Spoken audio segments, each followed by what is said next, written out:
The silent war inside your mind.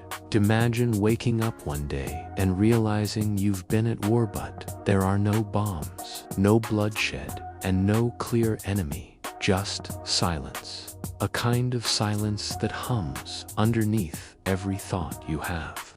It's not peace, it's not stillness, it's tension, like a scream held in the throat of your soul for years. You dress it up in daily rituals, a smile at work, scrolling at midnight, endless productivity to avoid one terrifying truth: you don't feel at home. Inside yourself, no one sees the battlefield. On the outside, you're composed, intelligent, functional, maybe even admired. But inside, there's a gnawing dissonance, like you're split in half, one version playing the role life handed you, the other buried beneath compromises, shame, and secrets you never asked to carry. Here's the paradox: we've been taught that the mind is our greatest tool. But what if it's also our most subtle prison? What if the thoughts you trust most are the very ones keeping you trapped? We worship logic, celebrate intelligence, but rarely do we question the narrator inside our heads, the one who criticizes your every move, who tells you you're not enough, who reminds you of past failures like sacred scripture. What if that voice isn't you? What if it never was? Carl Jung called this unseen conflict the battle with the shadow, a silent war between who we are and who we pretend to be, between the truths we bury and the masks we wear. And this war, if left unexamined, doesn't just steal your peace, it steals yourself. Why do you sabotage love that feels safe? Why do you feel most restless in moments of calm? Why does loneliness linger even when you're surrounded? Because the war isn't out there. It's not your job, not your relationships, not the past. It's within, and it's hidden in plain sight. And that's the most haunting part. No one can fight it for you. But what if you could finally see it? What if, instead of numbing or running, you turned inward with clarity, curiosity, and courage? What if the silent war inside your mind was the key to your greatest awakening? Let's go deeper. The greatest trick the mind ever played was convincing you it was telling the truth every day. We hear a voice narrating our experience. It sounds familiar like us, but it's not always honest. It whispers doubts, rehearses old pain, imagines rejection before it ever happens. It is the voice of conditioning, not consciousness. This war begins early. You're not born broken, you're born whole, curious, emotionally open, unashamed, but slowly, that raw humanity is trained out of you. Through punishment, praise, rejection, and reward. You learn what parts of yourself are acceptable. The rest, your anger, your sensitivity, your hunger for love or truth, gets pushed into the dark. That dark place is what Carl Jung called the shadow. Not evil, just unloved, rejected, forgotten, but it never stays silent. Instead, it leaks into your behavior. The anger you suppress becomes passive aggression. The fear you hide becomes anxiety. The desire for authenticity becomes an addiction to approval. The war intensifies as you grow.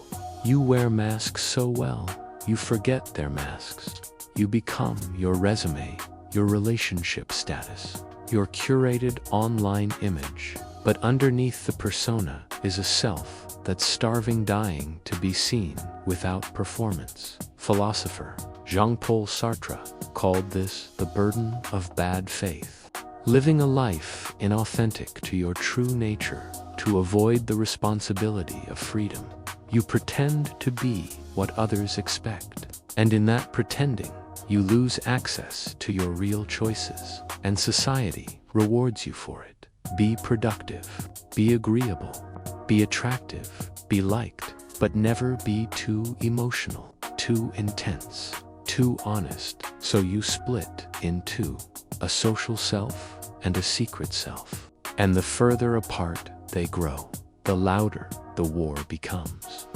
Arthur Schopenhauer wrote that much of human suffering comes from the will, the relentless desire that never lets us rest.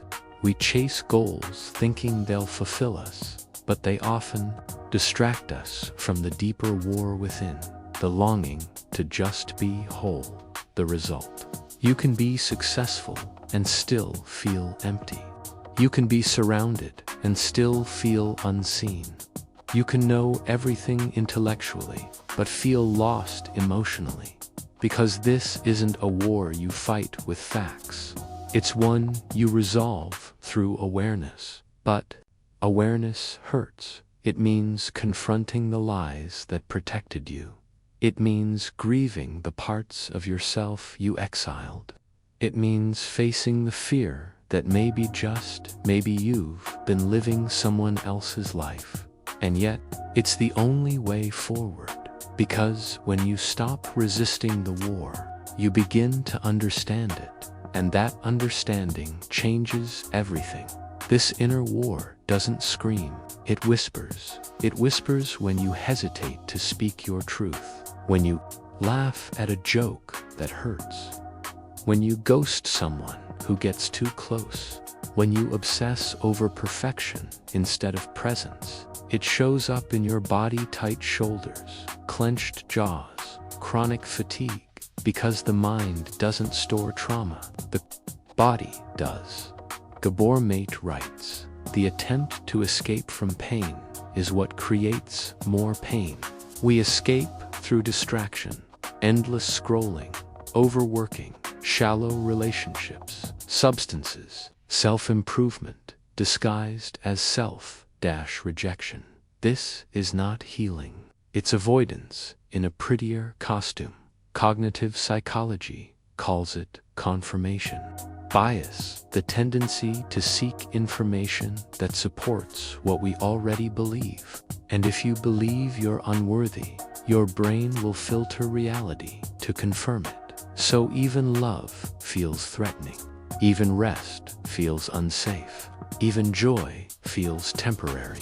You become a master at interpreting neutrality as judgment, silence as rejection, calm as boredom. Because the war has rewired how you perceive the world. You don't see reality. You see your trauma's version of it. And this distortion shapes everything. Relationships suffer. You push away what you crave, or cling to what hurts. You wear armor and call it independence. You fear intimacy, but crave connection. In the quiet of night, you wonder, why can't I just be happy? Why do I sabotage what feels good? Why do I feel broken, even when nothing's wrong? The war inside your mind doesn't need external enemies. It's fueled by self-doubt, by shame passed down through generations, by cultural myths that tell you to be strong, but never soft. And the most tragic part, most people live their entire lives without realizing they were ever at war. They just call it adulthood, responsibility, reality, growing up. But it's not maturity to silence your soul. It's surrender, and it's time to rebel.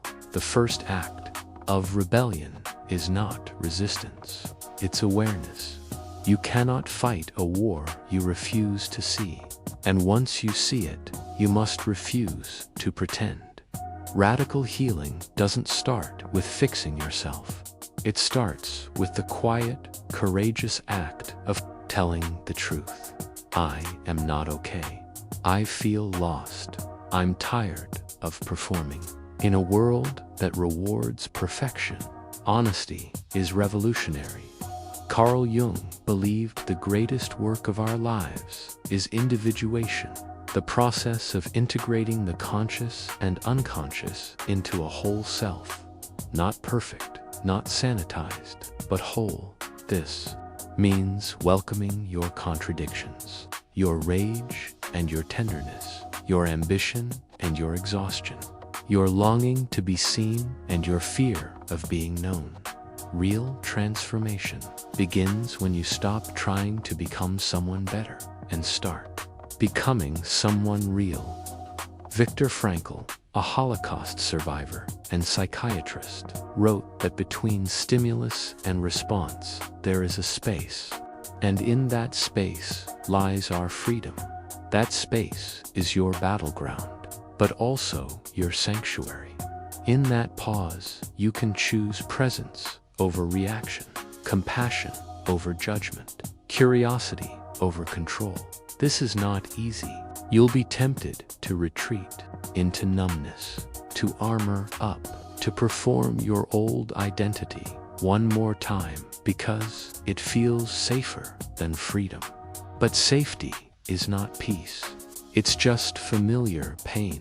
To rebel is to sit with discomfort without running, to listen to your wounds without letting them define you, to move through fear and call it progress. You break the cycle not by erasing your pain, but by holding it in the light. And that light, it's within you. It always was. The ultimate truth, the final, most powerful realization. Imagine standing at the edge of yourself, not at the edge of a cliff, or a city, or a career, but at the very end of who you believed yourself to be. All the names, all the wounds, all the victories and failures gone quiet, and you're left with something terrifyingly empty and sacredly alive. You've rebelled. You've faced your shadow. You've peeled back the noise. But what now? If you're not who they told you to be, if you're not the trauma you survived, if you're not the mask you wore to be loved, then who are you? This is the final war inside your mind, the one between identity and existence. You were taught to define yourself by roles, achievements, memories, but every time you change, those definitions dissolve. So you cling, you defend the narrative, because if your story dies, who remains? Here is the truth. No one tells you. You are not your story. You are the awareness that holds the story. You are not the storm of your emotions. You are the sky it passes through.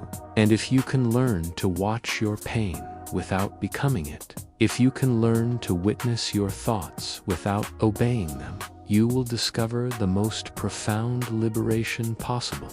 You were never broken. You were just deeply buried under expectations, under fear, under generations of silence. You mistook survival for identity. You mistook coping for character. You mistook wounds for personality traits. But now, finally, the fog begins to lift, and you see it. The war wasn't meant to destroy you. It was meant to awaken you. Gabor Maté once said, "The question is not why the addiction, but why the pain." But let's go deeper. The question is not why the pain, but who is the one who feels it. Nietzsche pushed us toward the idea of eternal recurrence, the notion that if you had to live your exact life over and over again, would you embrace it or curse it? And in that strange, looping mirror, a deeper truth reveals itself. You don't become free by changing your circumstances. You become free by changing your relationship to them. You don't heal by becoming someone else. You heal by becoming more yourself than you've ever dared to be. You don't find peace by escaping the chaos. You find peace by becoming the stillness that survives the chaos. There's a final illusion to break. The idea that there is some other side where you will be fully healed, fully wise, fully free, but there is no end point. No final version of you waiting in a perfect future. The deepest truth is that healing isn't a destination. It's a practice, a rhythm, a relationship with the present moment. And in that presence, you begin to see that even your suffering had purpose, not as punishment, but as a path. Your pain softened you. Your loneliness taught you to listen. Your heartbreak cracked the shell around your soul. Your confusion shattered certainty so truth could enter. Arthur Schopenhauer, the philosopher of pessimism, believed that suffering was the very fabric of life, that to live was to ache. But even in his bleakness, there is a hidden beauty. Because if suffering is unavoidable, then compassion is inevitable. If we're all hurting, then we're all human. And in that shared ache, we finally touch something eternal. You start to realize the war inside your mind wasn't against the world. It wasn't even against your past. It was a war against forgetting. Forgetting your value. Forgetting your wholeness. Forgetting your power. And now that you remember, you can finally lay down your weapons. No more self-hatred disguised as humility. No more shame masquerading as discipline. No more anxiety dressed up as ambition.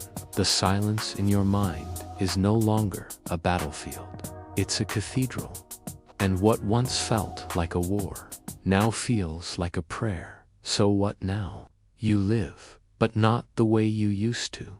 You stop asking the world for permission to exist. You stop apologizing for your truth. You stop measuring your worth by someone else's yardstick. You laugh more. You cry more. You risk more. You let life touch you because now you know. Nothing you feel is wrong. Nothing you are is too much. Nothing you've been through was wasted. You walk through the world, wounded perhaps, but awake, not flawless, but real, not certain, but free. And you carry this truth with you like fire. The war inside your mind is not something to fear. It's something to honor, because in surviving it, you didn't just change your life. You changed your consciousness. You became the space between the noise, the clarity beneath the confusion, the love beyond the performance. You became someone who remembers who they are, even when the world forgets. And in a world that feeds on forgetting, that is the greatest rebellion of all.